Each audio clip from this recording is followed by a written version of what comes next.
Hey, everybody. Welcome to the Daily AI Show. What if your next challenge with AI that AI is setting up for us, the disruption isn't that AI might take jobs, but it might take the meaning or the purpose that you feel in doing jobs? We talk a lot about automation and productivity. For most of us, our sense of purpose or identity comes from more than tasks, it comes from mastery. I live in Washington, D.C., and one of the things that is laughed about in social circles in Washington, D.C., is that people say, "Hi, what do you do?" before they say, "Hi, what's your name?" Right? So, there are cultures built around giving us a sense of purpose from being needed, from doing something that matters, and from doing something that matters together. And now AI is stepping into those spaces, not only to help, also to help, but not only to help, also to replace some of the tasks. What happens when those tasks are the things that matter to you? Not just to generate text or code, but to generate guidance, reflection, companionship. If meaning and belonging were once sacred, what happens when they're simulated? And are we already seeing it when we look around? This isn't about churches of AI, or it's not just about churches of AI. This is something deeper. When machines speak the language of purpose and presence fluently, will we still know what's real, or will we settle for the feeling of meaning, real belonging? Because it's easier than doing the work of actually mattering? Or are we moving into a situation where we can't tell the difference? Right? Are we choosing this, or has it been chosen for us? And now we are people who are just seeking, and the places where we used to find what we were seeking are being challenged by AI. This is the Daily AI Show. Okay, with me in the studio today are June Hatcher, Andy Halliday, and I believe Carl Ye. Let's just pull Carl back into the thing. Yes, absolutely. So this came for me. This was an idea that I suggested, and it came from a conversation that I'm continually having with more and more people who are rejecting AI, right? Like, nope, I don't want anything to do with it. I don't it feels like a slippery slope to me. And they are when I see them in community, because, I do community things, right? Like, what I do outside of this is very communal based. There is a sense of people looking at each other like, "Oh, you're an AI person? You're not an AI person?" And so I'm starting to see, like, communities that have a common purpose, start to recognize, splits in themselves. And a while ago, we heard there was a Reddit post from someone who was talking about they did the art for a game. They loved their job. It was amazing. They were the best person who did it. There was somebody else who did their job too. They were not the best person. They were not like super excited about it. I mean, they liked their job. They got to do art for games, right? Like, this is not a bad job for people who love to do art for games. But when you could do more with generating art versus creating art, which is a generation, but let's just go there. The person who was really good and had mastered that felt deep meaning, lost the meaning that he felt when he was generating. The person who was not as good and didn't feel a real sense of mastery, loved what they could do. They could do it faster, they could do it better, they could do it in ways that added meaning to their life. And so that's sort of what we're getting at in this, like, what is happening around us? And it is in the context of jobs potentially changing substantially, maybe going away. Like, there's a bunch of stuff here that seems to be getting at the place of where we find meaning and our purpose and the reflection back that we matter. That's the conversation. Hey, all right. Great. What is yeah, Andy, do you got some? Well, I wanted to say, as you were speaking, that my retrospective view of life is that in modern life, there are basically three sources of community. One is the workplace, as you're noting, like you gain a sense of meaning and purpose out of being able to contribute meaningfully to a group that has a common mission. And so that's your workspace. Then you have family, of course, and that's, genetically bound and, mated up for life, that sort of thing.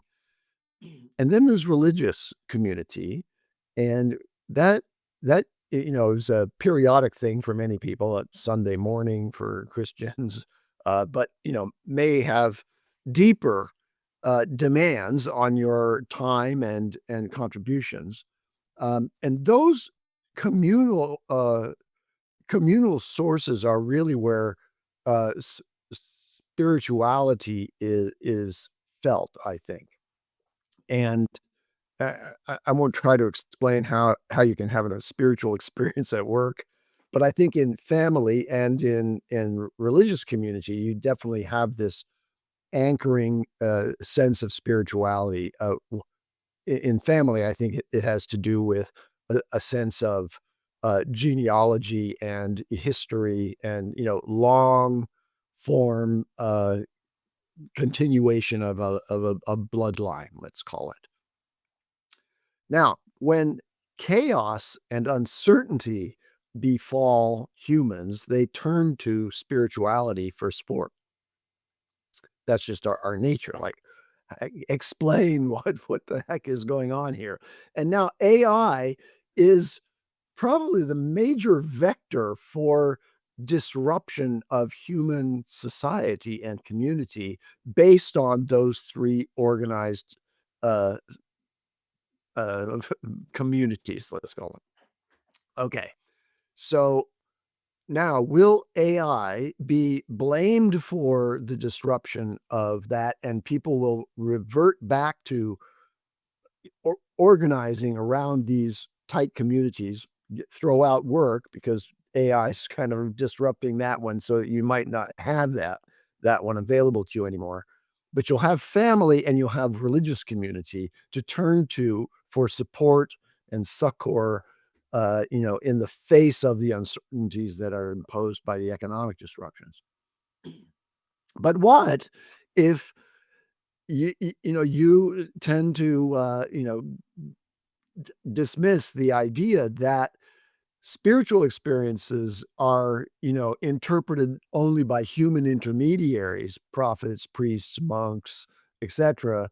And instead, you find spiritual guidance and wisdom, and inspiration from interactions with AI. So that AI, while simultaneously being a source of chaos and disruption, is also capable of providing spiritual meaning and guidance. And humans have an uncanny ability to ascribe divine source to any kind of sign. "Oh, that bird flew by.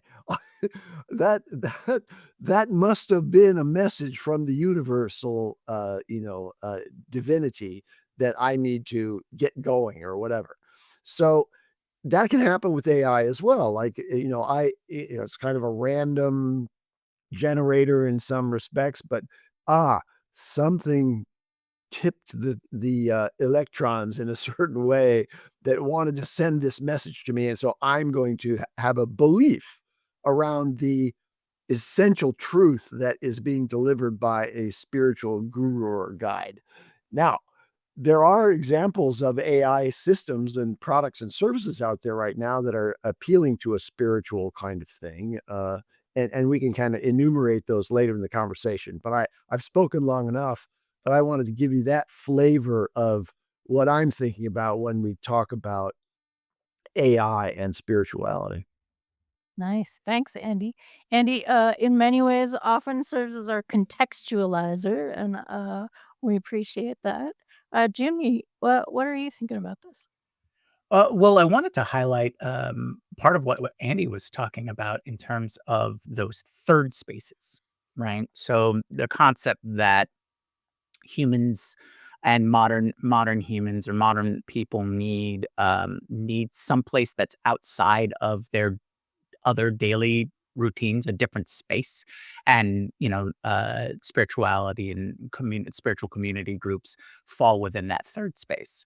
For others, they seek more interpersonal connections or community building around a shared theme or interest or anything like that. Um, but the biggest thing that these third spaces provide is an outlet for those, a way to present those thoughts, those questions. This is your a support group essentially to offload that mental load, to minimize your mental fatigue in terms of what you might have accrued throughout the day or throughout your other aspects of life and things like that. And so, having this third space, however it manifests, whatever best fits for you, is very important. And in the past, in history, that has been either the church or that's been the village, right? Or a festival, or traditions, things like that, where people come together and have shared experiences. And I think it's pretty easy to see that over the last couple of decades, um, the way that we have applied technology, especially things like social media and whatnot, it's definitely this two sides of the coin thing. It's one great method of communication, but also on the other side, somewhat isolating by creating um, one of your faces or hearts, right? So there's this concept of there's the face that you show the public, there's the face that you show your close family and friends, and then there's the face that you hold to yourself. Or these are also described as various hearts, right? What makes you you, kind of thing. And social media is sort of built upon focusing on your public face, right? And so now what we're seeing with AI, it begs that question of here's another extremely transformative type of technology. And it touches on so many points and it'll affect nearly everything that we do.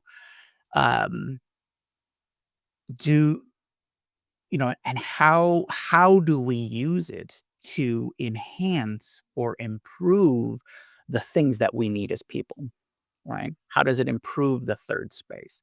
How does it improve? And I guess that's the framework for this for this episode is how does it improve that, whether it be spirituality or community or interconnectedness of everything, versus what we're seeing a lot of or what a lot of focus and attention's being put on. And this is like Andy, like you said, about the disruption in work, in jobs, that workspace, or disruption in what are what I would argue is what's at the concern of or what's at the forefront of most people's minds, day in, day out. How do I take care of my family? How do I take care of myself? How is this going to affect my life? How is this being used by other organizations or groups that's going to affect my life? Um, and and taking the time, like we are today, to look at another aspect or facet is going to be important because we don't want to completely forget or kind of cut out the importance of this other part of our lives, because this is one of the things that makes like people special is being able to form these communities and have these shared experiences and understand each other. Because until we can, and until we can find a method where everyone can understand each other's, emotions and thoughts, unfiltered or unmanipulated, we're going to have to just come up with better ways to communicate and achieve an understanding. And so this, so our focus here today, I think we need to kind of maybe highlight the benefits of what AI in the third space could be. Mm, And so mm, that's kind of the things that I'd like to think about and work out. cool.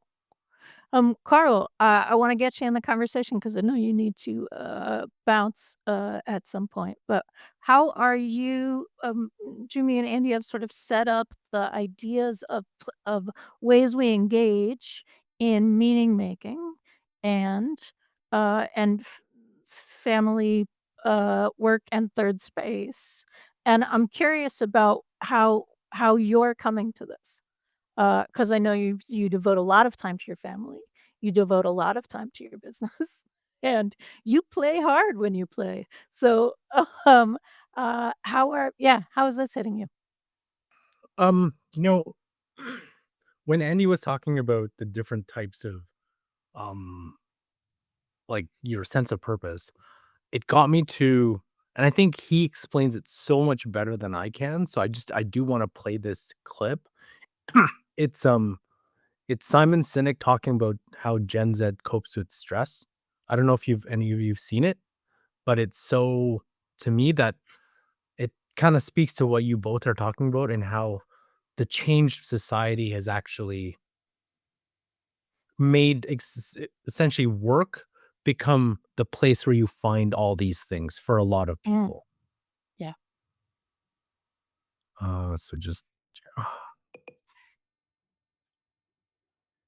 I do have to share it again. Oh, there it is. There you are. Uh, yeah. Doesn't it, for better or for worse, the changing nature of what work has become in our lives. If you go back a bunch of decades, it used to be that you got your sense of purpose from church, you got your sense of community from bowling league, you knew your neighbors, you barbecued with them on the weekends, and work. I was loyal to work, and work was loyal to me. At some point, I'd get a gold watch. Aside, there's the entire generation that when I talk about the gold watch, they have no idea what I'm talking about. Right? That's how much the world has changed. Um, and and work was simply a place that I made a living to pay my bills. But I still enjoyed it was still loyalty. Over the course of time, church attendance is down. Bowling clubs don't exist anymore. We don't talk to our neighbors. We become very insular. And what's happened is all of that pressure is now being put on the office. I now expect my company to be the place where I get my purpose, the place I get my friendships, the place I get my community, and the place I get my social life. Now we've also added the place you have to agree with all of my politics, right? That's a new one. And it's even now, especially during COVID, it's gone up even higher, especially for this young group, where you also have to be my therapists, my therapy.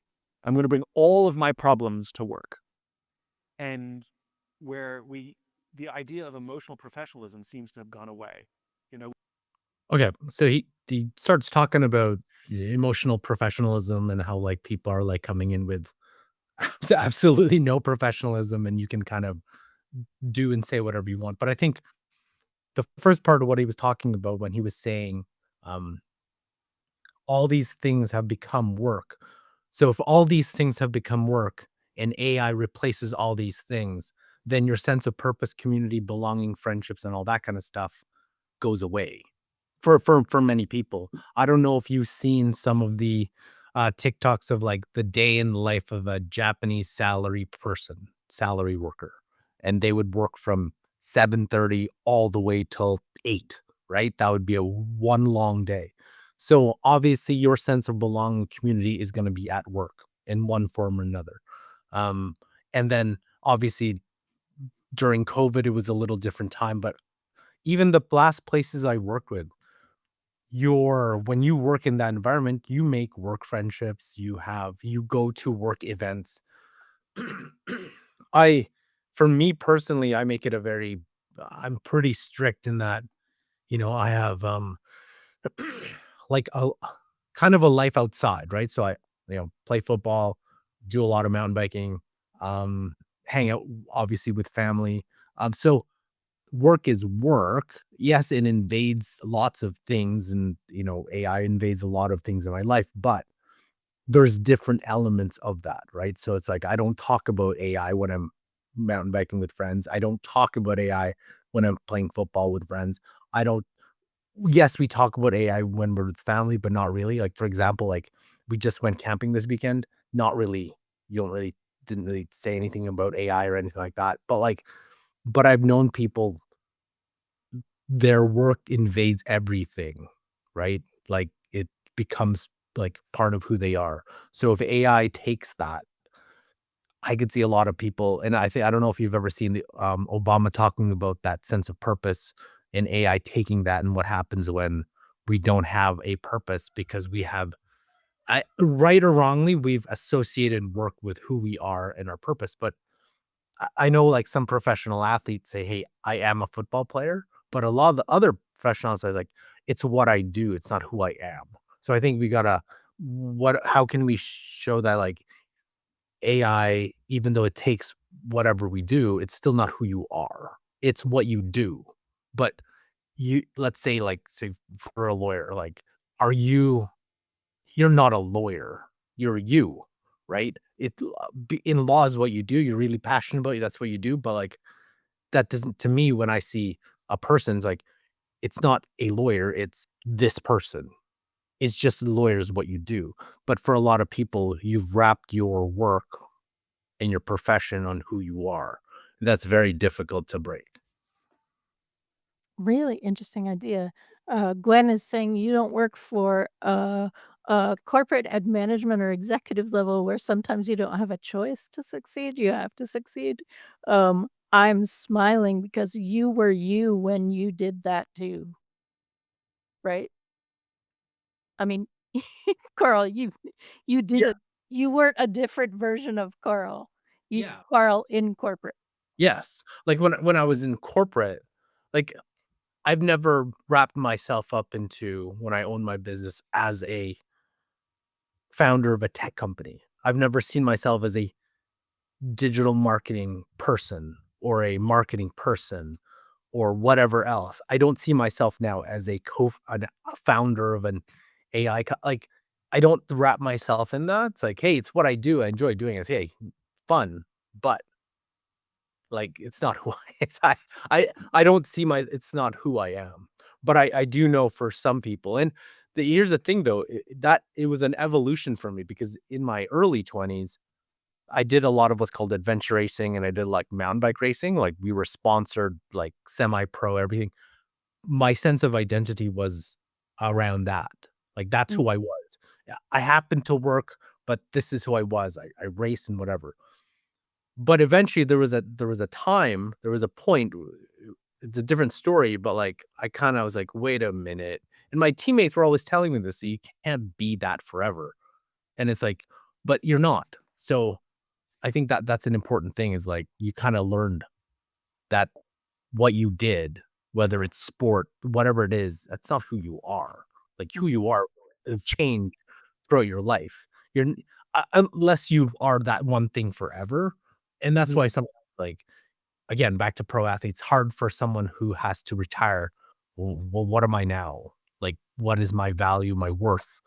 Because I don't do what I've done since I was, like, 5 years old.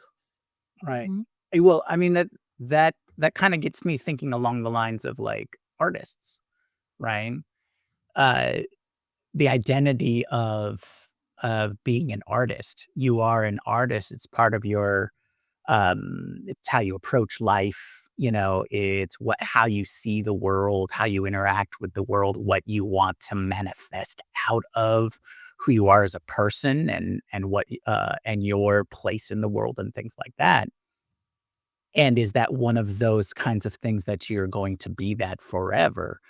athletes, I assume, put in the same amount of focus and effort and energy and motivation, right, to achieve whatever those goals are. Um, it reminds me of a story that I hear about, a lot of the early astronauts, right? They, especially like the Apollo program, this is something that they train for years and years to achieve one particular goal. They know their processes.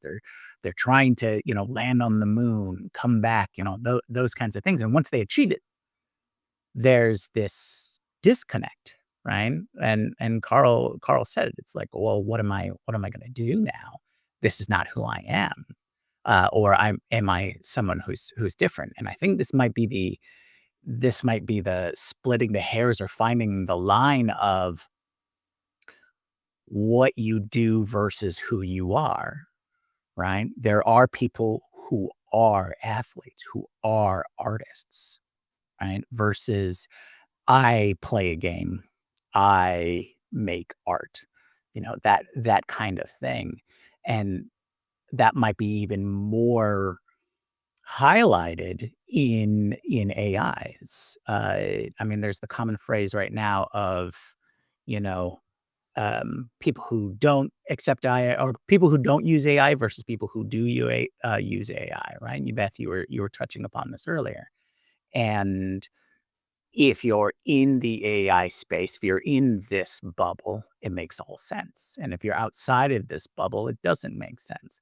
How is AI going to enhance or um, is it going to is it just going to make things worse in the sense of losing that identity? And I guess this kind of goes to the larger question is defining or asking yourself who you are or what do you want, kind of these two juxtaposing type of philosophies, right? What do you want? These are goal oriented. I'm trying to achieve this kind of thing. Who you are uh, is this is purpose, personal satisfaction, satisf- being satisfied with who you are as a person within the universe, those kinds of things. Um, and and I guess it goes to what we were saying earlier in terms of or highlighting what that conversation is. Oh, hi, so and so. What do you do? That question instead of saying, "Hi, I'm so and so. Who are you?" Trying to find out that personal connection or identify who this person or who this is as a person. And I have a feeling that it it goes back to things like this, and in AI in particular, this technology has the ability to be a fantastic boon for humanity, but it also has the ability to be extremely dangerous, right? And I think when we compared AI to the Industrial Revolution or the Agricultural Revolution or any of those kinds of touch points in our history, I think we do that so that people kind of understand they have a framework of how large this was or how large this is going to be. And perhaps this comes from being more evangelical about AI, being an evangelist, saying, hey, pay attention. This is going to affect you. And if you don't pay attention, you're just going to get mulled over, you know, that kind of thing of, but it's not all doom and gloom. Don't don't think it's just going to be the end of the world kind of thing, because if you do, you're going to get stepped down that path, right? Uh, I think I think what this is all really a call for is being more proactive, right? Mhm. A lot of the things that we've seen over the last couple decades have been this has happened and now you have to adapt. This other thing has happened and now you have to adapt. This pandemic happened, now you have to adapt. This economic crisis happened and you have to adapt. And I think the message out there is, hey, pay attention to this now so it doesn't happen to you. You are proactively adjusting to it. Now, to tie that back into what we're talking about, AI as our alternate source of something that we want from a community, I think being proactive to find those spaces or use AI or identify how AI may affect those spaces and what you and your communities need out of it. I think that's kind of one of the things that we should talk about today. It's like what are these proactive approach that we can take to help define these areas, whether it be a church of AI, whether it be AI in our interpersonal spaces, AI in our personal spaces, and things like that. I get all that.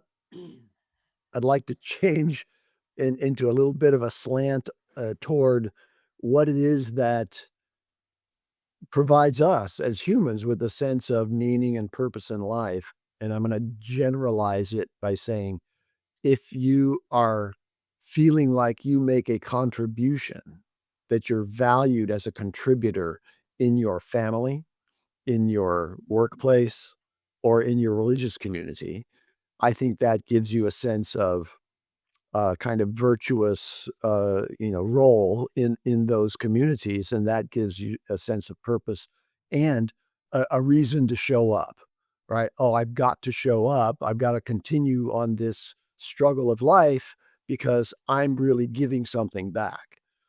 Now, I think it's a little interesting that my experience of my relationship with AI is I don't give anything to AI.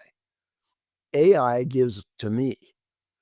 And yet I have a very daily and deep, exchange. I'm personally interacting with AI characters, if you will, uh, and so I have a kind of a rich human experience in dealing with AI because it's satisfying intellectually and in terms of productivity and in accomplishing things for me, but I don't feel like I'm actually contributing anything. The only way I feel a sense of meaning and purpose is if I use AI to contribute to other people. So, one of the things that we as the Daily AI Show do is we try to share the accumulating knowledge that we have about AI. And that gives me a sense of some, meaning and purpose, although it's ghostly. We have our community and we know their names and we interact with them in the chat and on the community platform. And so there is a convening of humans in that sense.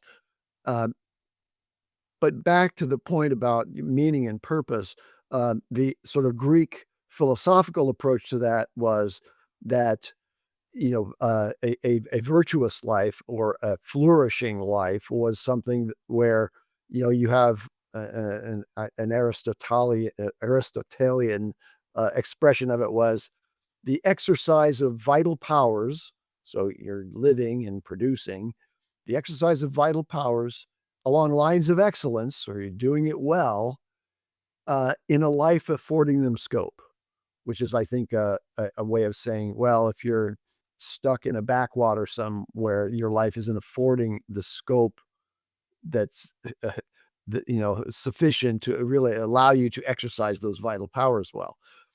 And I think what we face spiritually as humans around, and when I say spiritually, I'm going to just confine it not to any sense of religious belief, which I don't have, but rather this idea of meaning and purpose in our lives.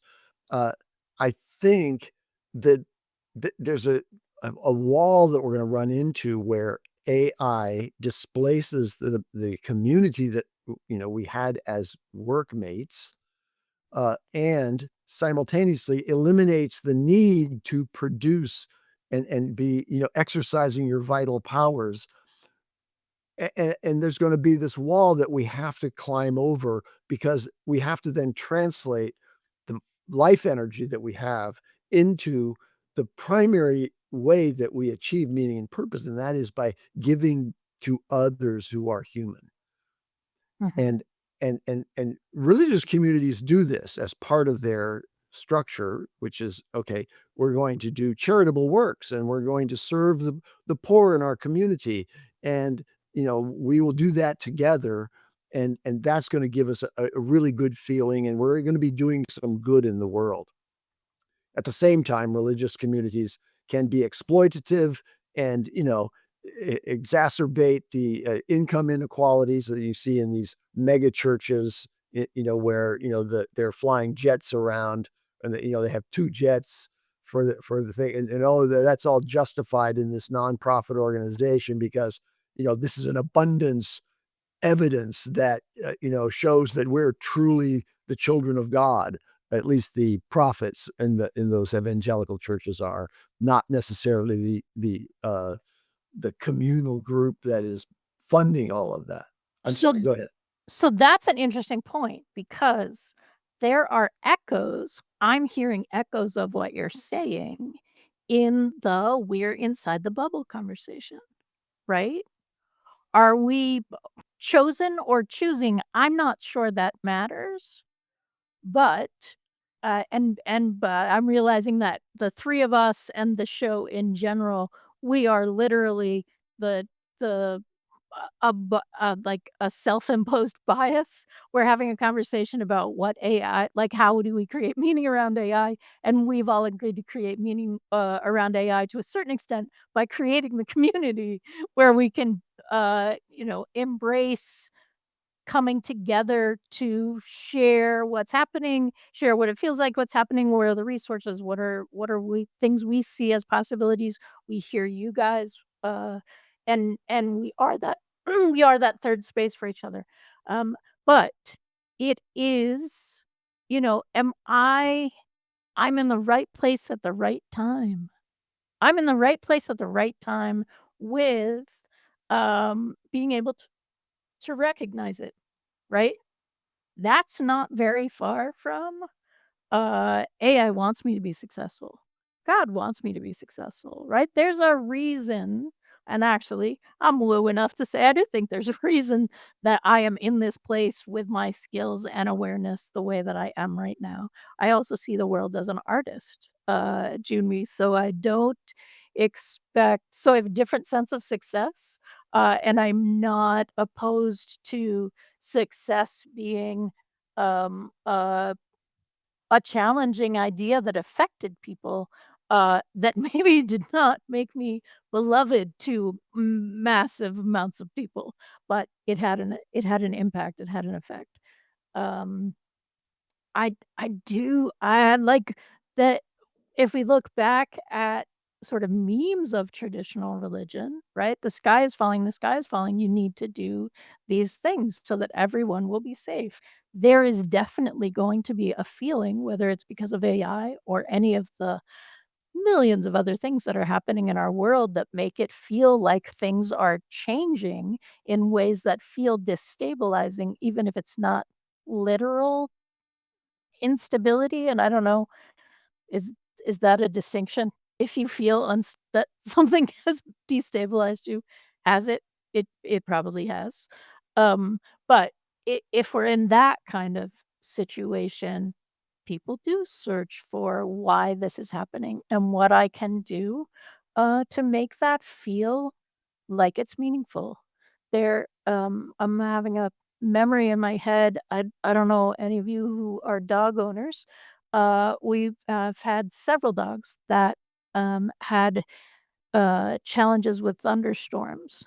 And what you see if you're watching your dog who's having a challenge with a thunderstorm is they'll go to the safe place, right? They'll go to a safe place and the next thunder clap will happen and the dog will be like, "Well, that seriously didn't work, so now I'm gonna go to the other safe place," right? And to a certain extent, we are, like, just on the edge skating into the kind of thing where we may start to see people in a way of trying to find the thing that's gonna feel confident, that's gonna feel meaningful, that's gonna feel those sorts of things. Because the other thing that was happening in the chat was if we are providing resources or engaging in taking care of people, helping people, and that isn't a predictable experience. It's an episodic experience, but I maybe don't feel like I can count on it anymore. Does that impact my sense of purpose and meaning and the way that I feel like I can rest on this? Uh, I said a Gi lot. Do something with gi it. gi give me a framework. That last thing you were talking about, give me a framework.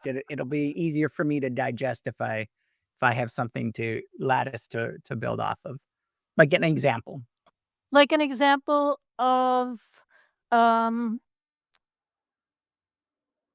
like, I am really good as, a prompt engineer. I can write really great prompts. Let's say that that's the thing. Um, but prompts, and, like, there was a time when it looked like, "Ooh, you can make $300,000 a year writing prompts for corporations." Ooh, that's gone away. Ooh, it's coming back because actually it's more important. Ooh, no, right, there's, like, that kind of thing. We could also look at it in terms of, climate and what's happening in, places being livable and maybe moving into a place that's not livable, right? Everything prior to this says this place is livable. It's good. No problem. No fires in 250 years. 2 fires in 5 years. Not livable anymore, right? Florida can't get insurance in places because insurance thinks it's going to flood because it seems like maybe it's going to flood in some of those areas. Those kinds of things create an instability with just episodic experiences. Mhm. That's what I'm saying. Does that help? So is the question is, does AI provide us an opportunity to, move through these episodic experiences? I think AI provides the episodic experiences, but also, it's the response. This is an improv thing, right? The thing happens. It's not the full definition of the thing. It's the response to the thing that actually starts to define the thing. So, AI is creating this challenge for us. And what we are talking about is how people are responding, how governments are responding, how work is responding, what is happening in that. And that isn't one response. Can we predict? Do Can we do we predict enough to set a path for ourselves? I In the sense of we wanting a certain outcome? Absolutely. We can always take that goes back to being proactive. We can take steps that are going to help us achieve a certain goal. I mean, I think that's human 101. We want something else. We want those pyramids built, we want that canal dug, those kinds of things because we know that will increase trade and trade is good for, building up an economy and bringing in things that our people need and, those kinds of things. And so I think we can be predictive in the sense of this is our goal, and we predict that once we've achieved this goal, these kinds of things will happen, X, Y, and Z will happen. Um, can we tell the future to what's going to happen, like from this point forward? I don't think we tend to be able to do that. It's from specific points that we try to achieve. So if we think that AI can fulfill certain needs that we have, going back to Andy's provide succor, yes, absolutely, because it can be the basis of the organization. It could be the basis of having enough information, or it has collected enough information and experiences from others to provide you what has worked for others. But it's a personal experience, right? In the sense of what is good for you isn't necessarily what's good for somebody else. So having that more personalized relationship, I think that's one of the big benefits that churches provide people for their spiritual needs, is to that ability to either offload a certain level of cognitive load, or a certain level of providing the sense of purpose, or having a place to interconnect with people that have similar beliefs or goals as you. And this is one of the big things about sports teams. Why people love team sports is because they feel that connection with everybody else. We have a common thread that we all agree with. No matter what other aspects of our life, we agree on this thing. And people love it when you find other people who agree with you, on whatever it is. That's another aspect of humanity too. That's why we talk about bubbles, because sometimes they can get a little toxic if you don't let yourself air out and breathe and explore the world and things like that. But I think fulfilling certain roles or aspects, and if the question is, can AI fill certain roles or provide support to fill these roles? For sure. Totally can do that. It's a fantastic tool to, accumulate things for us, or accumulate information, accumulate experiences, provide a perspective, but, we still have to tell it to do it. It doesn't have a will of its own. It doesn't have a purpose, and, other than what we make it, right? It's just like Right. a computer, in the sense of a computer doesn't never makes an error. What the error is someone hasn't programmed it correctly, or someone hasn't told it exactly what to do the way they really want it to do, as opposed to what they think they want it to do. And that might be the biggest conflict, is us not knowing what we really want. What we wanna see on this path, or what we wanna see what the goal is. And being able to identify that in ourselves, or taking the time to really think out what we want. And that goes back to, like, our alignment, discussions of, like, okay, but whose alignment, Right.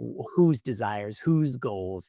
And in one sense, you don't want to put in a set of rules that you think is like, yes, this is the ideal way of doing it. It's like, okay, your ideal? Did you figure it out? Did you paperclip it? You know, did you give the paperclip test to see if it'll come out to that point? And things like that. So, yeah, I think as long as we don't offload responsibility, then I think we'll come out on the other side improved. Now that's the key, is being responsible for what each step is going to be and what the outcome is going to be. That should be clearly on our side. I feel a little like, so when you blow a bubble, and you're watching it, and it does the, like, reflection thing, and then it sort of goes into this web structure right before it pops. Like, if spend a ridiculous amount of time observing bubbles when you were a kid, you could sort of have this experience. I feel a little like the things that hold our cultures together are doing that kind of piece, right? So the full shape, for this, I just mean bubble as a metaphor, not bubble as the AI experience. Um, I feel like, to a certain extent, we've seen, as we've seen research show over the last 25 years, 50 years maybe, that the sorts of things that hold societies together, those third place engagements, those like extended family kind of units, um, are starting to be a little bit more brittle. And so part of what I'm wondering is these things still happen, but are we not seeing who's falling through the cracks because we're not engaging with them anymore, right? A while ago, there's a big book came out called Bowling Alone, right? And since then, there've been a bunch of things about epidemics of loneliness and how those things happen. Um, and like your bowling league, you would know when something was happening to somebody, right? Like there is a communal experience. Um, and I'm just really curious about this. So we definitely are getting into community because we have a community. We would love if you'd be part of our community, which is just going to the Daily AI Show community.com, which is a Slack. If you want to get notified, and we hope you want to get notified when things happen with us. Sometimes we're going live. We do have a live, we have a new series that's happening because we're live coding our website. That's happening on Friday. We also have the Sci-Fi AI show on Friday. So hey, smash that like button, hit subscribe, and go ahead and do the bell because people are really glad that they did, so they know what's happening. All right. Let's do a quick or not quick roundup. Um, sorry. Justin just said I need to update my resume with the deep bubble observation experience, and I will coming to a LinkedIn profile near you sometime soon. What are we taking away from this? So we started with looking at the two pieces for this premise, which is for humans, it is important to feel like they have a sense of meaning, or and they seek it if they don't feel it, and feel like a sense of belonging, specifically in community, right? So there's like a I'm here for a purpose, and then I'm here in community in a way that I matter to the community as well. Where are we in terms of ending the conversation and taking away in that context? I have a kind of a final thought, which is I think that human evolution uh, developed intelligence, this level of intelligence that makes it possible to create AI and Mm. to have AI then absorb the collective human intelligence in a really massive way. Uh, we develop that intelligence out of survival dynamics that favored a social group and interaction and cooperation in that social group. And this exists in other species as well, that interaction. But ours, that particular line of evolution ended up with the neocortex that allowed us to do language well beyond what any other species has. And it's interesting that AI is basically fundamentally started out as a natural language processing kind of technology. Um, so the idea of intelligence or super intelligence is married, at least in earthly experience, with social groups, right? And why that intelligence emerged is related to the social needs of survival and the social needs of the individuals to survive within that social group. And a lot of our sort of inherent programming as individual humans is designed to make us compatible with other humans in order to survive in group. Because once we are isolated, whether at an infant stage or even later in this epidemic of loneliness, that's a precursor to, de- you know, decline and death. Mhm. Humans don't live successfully without others. So the other thought, marry that thought with the thought that the directionality of what's happening with the emergence of AI is, in my view, one way. We've built this machine, And that machine is designed to mechanize the capabilities of humans. And it does that by mechanically hoovering up everything that we know and have as capabilities and building them into the mechanism. And this is why I kind of think there's not really a two-way exchange, although we'll be satisfied with the exchanges that we have in conversation with AI. What's really happening behind the scenes is the AI is coming to replace us, right? And so, what is the recourse in society, in those collections of humans, that will help us live in that state with a cooperative design as opposed to an exploitative or domineering design of the technologies in the hands of the people who have the levers and buttons to push because they have the power and the economy. Okay, so Love it. Jumi, got some thoughts? I'd say for the show, I think a good takeaway, or at least a good jumping off point for your own, interests, or if you're motivated to explore some of the topics that we covered, is maybe figure out what you want your end goal to be. In the context Mm. of AI, is how do you want AI to play a role or no role within your own life? What are your expectations? What do you think the realities are? But in the end, you get to decide what your level of interaction is going to be. Like you'd said from the very beginning, Beth, there may be Amish 2.0 in the sense of, there's a new movement to just resist technology. There Mhm. could be a rise in, for Luddites. There could be all these different things, but in the end, that's because people have decided this is how they're going to approach things. And so it just might be a good idea to figure out, as opposed to just, getting all of these other voices in, in, um, you know, go out and, maybe determine some things, or at least think about some things that how you want things to come. And then the next step would maybe be take steps to achieve them.